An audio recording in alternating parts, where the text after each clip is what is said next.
childbirth violence, and this is violence that most Kenyans don't know about. It is called obstetric violence.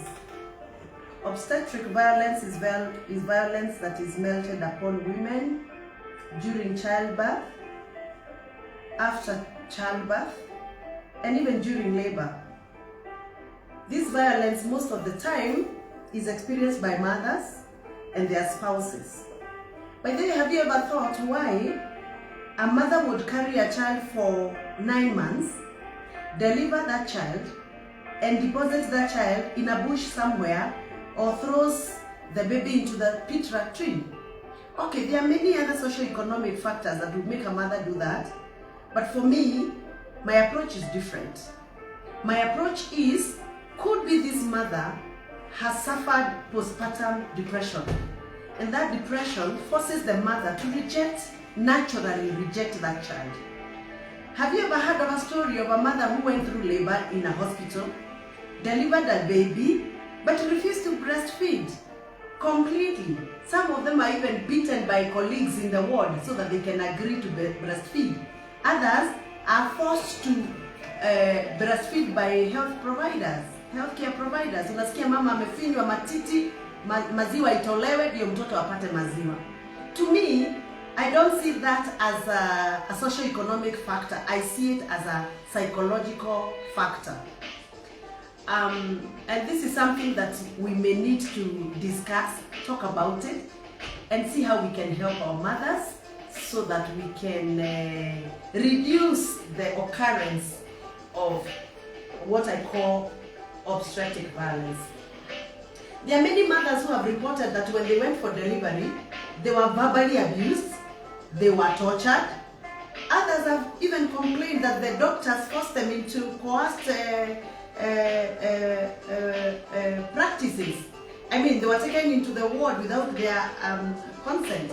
Others were not even disclosed to what is it that the conditions they have. For example, maybe you have a breach, and you're not told that you have a breach until that very moment that you need to go to the theater, and you are forced to sign forms. Your husbands and spouses are forced to sign forms so that you don't lose the baby or the mother. So all that kind of treatment that violates the rights of our mothers during childbirth is what we call obstetric violence. Have you ever even asked yourself why a doctor would not tell you that you are rhesus negative until that very day when you'll be going for delivery? And they start threatening you that, you know, we cannot admit you because this hospital, we don't have enough blood bank for your rhesus. Why would you wait until that very moment when the mother is due for delivery, yet you've been seeing this this mother for a long time, and you've not disclosed? I am not here to victimize anybody, but I'm here to speak about a subject that people don't speak about. They actually talk about things that really do not get clearly understood by mothers. Now, there are so many mothers who have gone for delivery and they've been told that their blood groups are very rare, like rhesus negative, and you are told before you book yourself for delivery, enda utafute damu. Sasa unashangaa, utaenda kutafuta damu wapi? And this mother starts getting worried because they have not even been told kwa nini unaambiwa uende utafute damu. Unaanza kufikiria labda mtoto wako hana damu ya kutosha, atakufa, and you start getting emotionally disturbed, psychologically disturbed, and that can also lead to postpartum depression. Let me give you a short story. And as a mother, when I speak about this, I get very emotional. In 2021, a friend of mine called me in the morning and told me, ebu angalia vile nani ameandika kwa Facebook yake. We had a mutual friend who posted on her Facebook that she has been given, or she's been blessed with a baby girl. And then she said, unfortunately, this girl is going to replace my life. And so we were wondering, why did she post that? And we started calling each other and saying, we need to go and check what's going on. And you know, sisi wa mama tukisema tunaenda kuona mama ambaye amejifungua, tunajitayarishanga. We don't just run. So in the process of kujipanga tuende tukamuone, this girl committed suicide. And the husband got himself into a lot of shit because he interfered with the whole scenario. Not because he wanted, but he wanted to cover up because he didn't want to be seen like he's the one who abandoned, or he did not do what he was supposed to have done to rescue this girl. But this girl died. And then we started very serious legal issues. But for me, I kept telling this family, let us not just rush into conclusions. We need to ask ourselves whether this girl was going through postpartum depression. And it is true, she was going through serious depression. Before she posted on Facebook that she's going to be replaced by her young baby, she had indicated to so many people that she's thinking, she's contemplating suicide. And no one thought that a mother who has come from a good hospital, has delivered a baby, has a good husband, has a good home, had a good job, by the way, she was actually a medical practitioner, would actually think of committing suicide immediately after her childbirth. And by the way, this was not her firstborn. She was actually getting her third child. And she committed suicide and died. And there's so many women watching me now, so many women following me, who have gone through once or twice postpartum depression. That is the period where ukipata mtoto hutaki kuona hata baba ya mtoto. Yaani ni kama amekukosea. Hata kuna wazee wamepotea boma immediately after childbirth. Ni kwa sababu mama amekuwa mkali, haeleweki, hatosheki, hakuli, haogi. In fact, I was reading the other day on X, I was reading about a friend of mine who I follow so much on X, who just got a baby the other day. And she's a celebrity, by the way. She said it took her 3 days to shower after delivery room. 3 days, yes. And she can't explain why she had to take 3 days to shower. These are signs of a woman who is going through postpartum depression. Now, when you are in the labor ward, immediately after delivery, nurses may not understand what you're going through. So when you refuse to breastfeed your child, they come and beat you up. Others, they press your teeth to make sure that they remove milk for your baby. Others, they will harass you. They will send even medical practitioners to come and force you to go and shower, force you to eat, and even, throw verbal attacks on you. I think this is the right time for us to combine forces and speak about obstetric violence. That is the violence that is melted upon women who are going through labor, who are going through delivery and after delivery. By the way, acha nikuulize, ushawahi sikia mama akisema alichapwa makofi ndio atoe mtoto? Ati push the baby, pa, unagongwa. Push the baby, pa. And people laugh about it. They think that is a normal way of child delivery. No. Nobody should slap your back so that you can push the baby. No. That is violence. There are even women who say that they had to be scared so that they can push the baby. There are doctors who bang doors when the baby is coming out so that you can get scared and you push the baby out. That is violence. So most women have been suffering silently. And most women do not talk about it because they think it's so private, so you don't talk about it. So can I say that we have normalized violence against women during childbirth? We must stop normalizing that violence. Sasa mimi kama mjumbe na mama ambaye amepitia hayo na mengi, nimeamua ya kwamba nitaongoza wamama wa Kenya, na nashukuru sana kwa sababu hata wamama wa bunge wameniunga ili tufanye kazi ya kuelimisha wananchi maneno ya OBV. Hiyo campaign tunaiita Heshimu Uzazi, Stop Obstetric Violence, Stop OBV. Nimetoa hizi vijitabu. Hizi vijitabu tunapeana kwa mahospitali. Wale wamama wajawazito wanafaa wasome hizi vijitabu ili uelewe at what point should the doctor not do 1, 2, 3.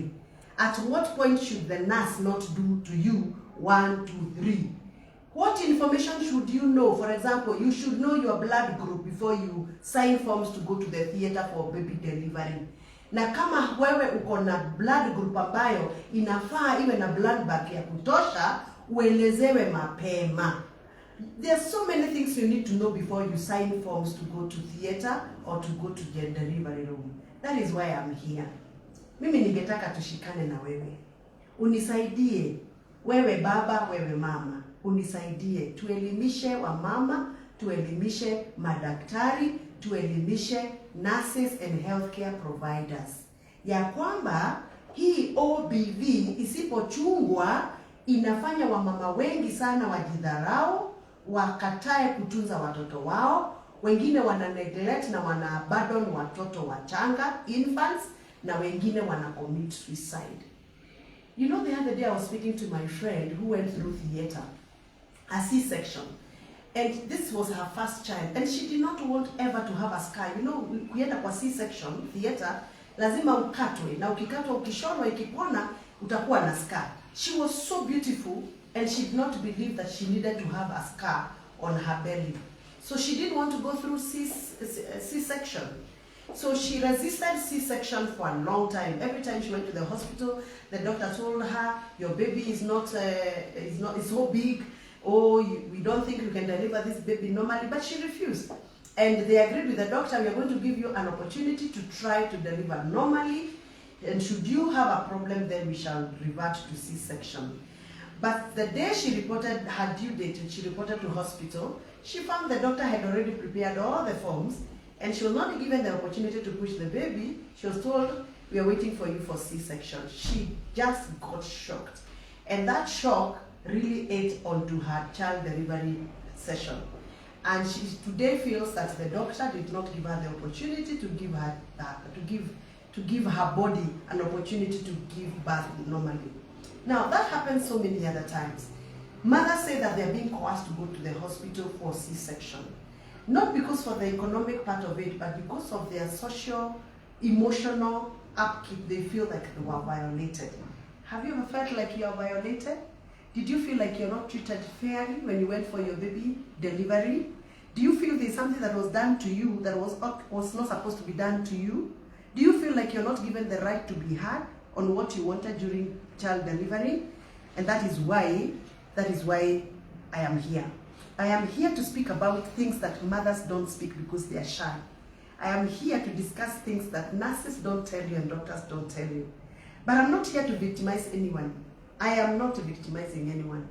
I am trying to say we have a problem, and all of us collectively must identify the problem, look for interventions and solutions, and provide them to our mothers.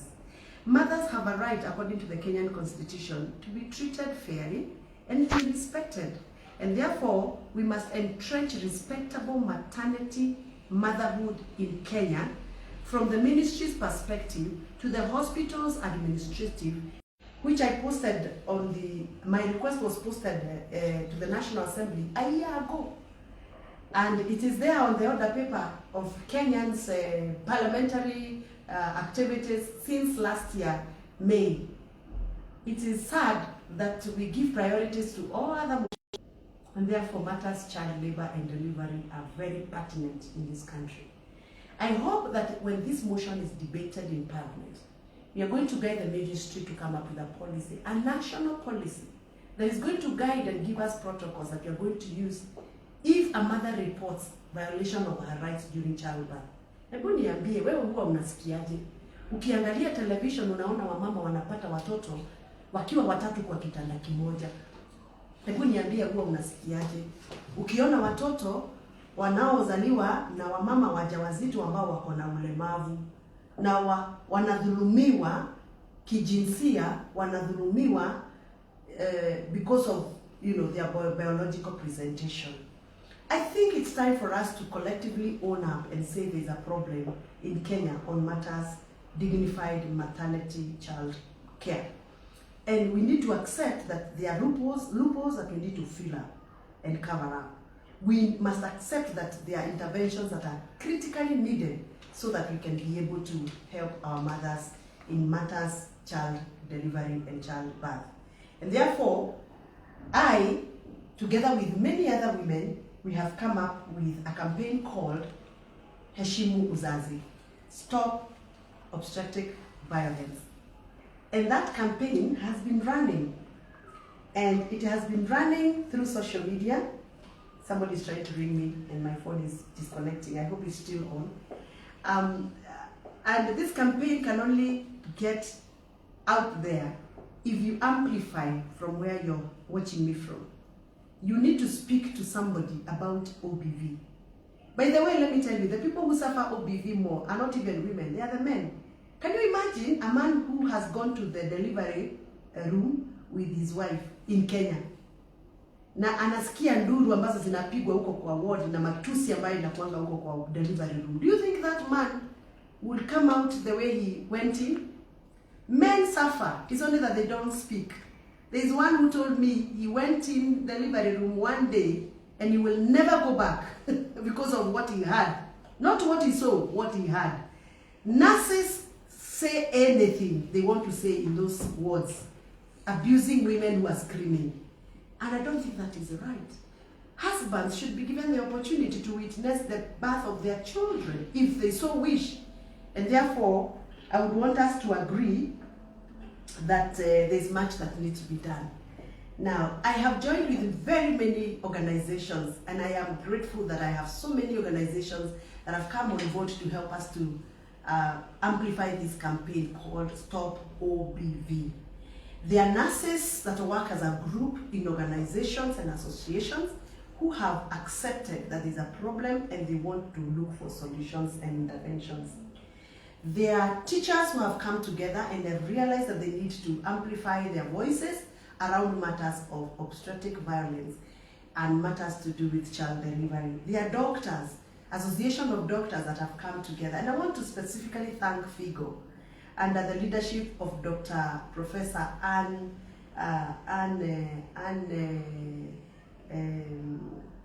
forgetting her name, Dr. Anne, the world president of FIGO. Thank you so much for the support and the technical support that you have given us. I want to thank the Association of Kenya Nurses for giving us the opportunity to work with you. I want to thank AMREF and many other organizations that have played one part here and there to support this campaign. Now, my campaign is not only talking to you about issues and matters that happen in your hospital, but first of all to identify that we need a national policy that is going to guide us on how we are going to deal with matters of obstetric violence and how we are going to provide protocols on such matters. You know, the other day I was called to Mama Lucy Kibaki Hospital, and I had gone to help a young lady who claimed and alleged that her baby was stolen. She apparently knew she was carrying twins, but she was given one child. And she was asking, where did the other one go? And we went through many procedures and processes to make sure that we identified the problem and provided a solution. Unfortunately, we did not provide a solution because that lady was presented with a dead child and was told, this is your child who died during labor. There are so many cases like those of people claiming that the children were either exchanged or they were stolen, and they were presented to dead bodies as their children after labor. I don't think this is something that can be sorted out by governors, no, or MPs, no, or doctors, no, or courts, no. I think we need a framework, and that is why I'm talking about a national policy. We need to know, if such a situation happens, whom do we run to? How do lawyers come in? How do hospitals behave? Because tunaona hii maneno ya kufungiwa kwa hospitali, wakijua hospitali iko na complaint wanafunga hospitali. Should we go to court and get a court order so that we can come and ask what happened? You know, those are these issues that I'm talking about. And I'll be glad to have you join us. If you are able to join us to help us amplify this voice and join this campaign, Stop OBV in Kenya, I am glad that I have so many of you joining in. Please come, let's work together. I am sure you can get in touch with me through those social media platforms, the X account, my personal account, Gathoni Wamuchomba, and many other platforms that we have. And we have a special page on X called Stop Obstetric Violence. We also have a special page on Facebook called Stop Obstetric Violence, SYMO Uzazi. I will be moving to the ground with a team of very many technical supporters that we have. Some of them ready to come and educate women, pregnant women, on the do's and the don'ts when you go for labor and what you should do immediately after childbirth. How I pray that postpartum depression and many other challenges that develop after.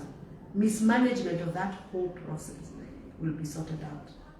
I am also hopeful that the prevalence rates that we have in Kenya of postpartum depression will go down. Currently, we are talking about 11 to 15% of women in Kenya who go through childbirth suffer postpartum depression.